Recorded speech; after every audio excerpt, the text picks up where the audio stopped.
西山太能正，我沉晒船啦！各位同學早晨，我係麻甩老師啊。想問下你班友點樣定義初戀啊？到底係第一次拍拖，定係第一次真正愛嘅人？似得西山宴遊記其實就係講緊柳宗元揾到佢嘅真命天山，沉 Q 晒船嘅故事。話說啦，柳宗元因為參加咗永貞革新，搞到俾皇帝鄧東姑掟咗去永州。咁啊，柳宗元冇嘢撈，成鬼日覺得好恐懼不安，就周圍遊蕩寫下文，排遣苦悶心情。講真都唔知幾爽，出糧俾我去玩我都想啊！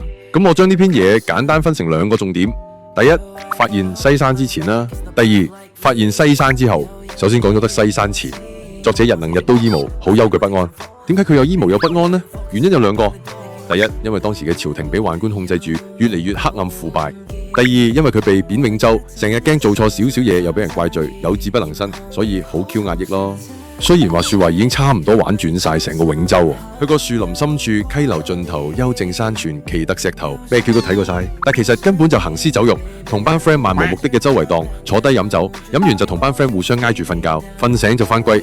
喂，點解聽落基基地嘅？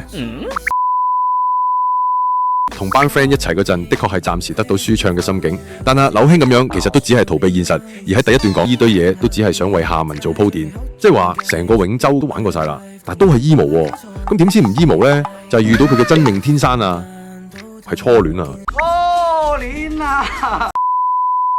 下一堂就會講柳宗元上過西山之後，先發現真正嘅享受係點，同埋嗰種物我兩忘嘅感覺。想上多幾次啊！我講緊座山啊！